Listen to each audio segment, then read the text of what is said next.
Hi everybody, welcome back to Rolling with the Davises. Becky here. Just want to talk a little bit about Tombstone, Arizona. Why visit Tombstone, Arizona, you may ask? There is so much to see and do in the town too tough to die. There is much more to Tombstone than the OK Corral. Be sure to visit the OK Corral and watch the enactment while you're there. I want to talk about a few other things. We have visited Tombstone twice. Most recently, we spent 12 days there in October of 2022. Our RV is set up for boondocking, so we stayed at Tombstone Dry Camping. For $10 a night, we had views of the wonderful sunsets and were within easy walking distance of most everything in town. There were no hookups when we were there, but we hear there's plans in the works for upgrades. There are other campgrounds in town which offer full hookups, propane fills, and laundry.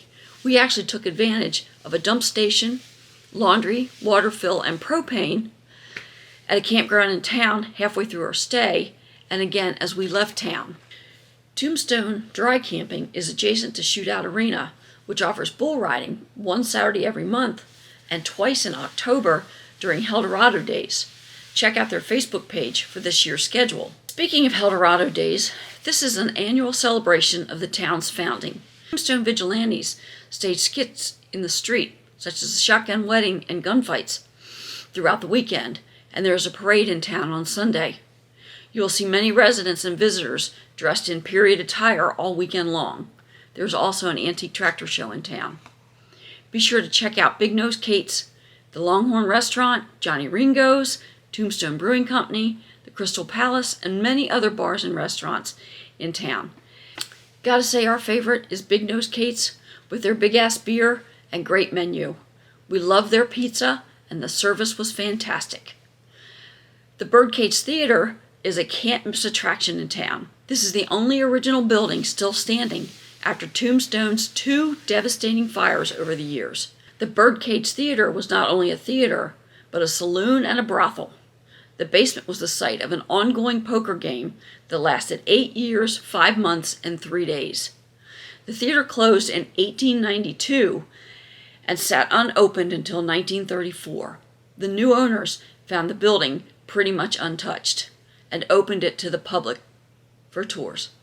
This is considered to be one of the most haunted buildings in Tombstone. As I said, you'll want to see the OK Corral enactment while in town. There's also an Arizona Ranger Museum, the Good Enough Mine Tour, Tombstone Historic Courthouse, Boot Hill Cemetery, the Epitaph, and a monument and burial site for the town founder, Ed Schifflin, just outside of town near Monument Ranch. There are other gunfight reenactments, including a comedy show, stagecoach tours, and a blacksmith making personalized souvenirs. You'll find shops for leather goods, vintage clothing, a wine tasting room, locally crafted candles, boots and t-shirts, and other souvenirs on historic Allen Street. This is where most of the restaurants are located also. The Apache Mart on the east side of town has grocery staples, as does the Family Dollar. Other shopping is available in Benson to the north and Sierra Vista to the south. Be sure to check out the town of Bisbee. Watch for our upcoming video about the Queen Mine in Bisbee. The historic part of town houses many art and antique shops, and there's also a mining museum. Tombstone has something for everybody. There's the desert, mountains, and 2 lakes within a few miles. Be sure to check out our videos on wheeling in the Dragoons and hiking the San Pedro Riparian area and the Chiricahua National Monument. I will link them below.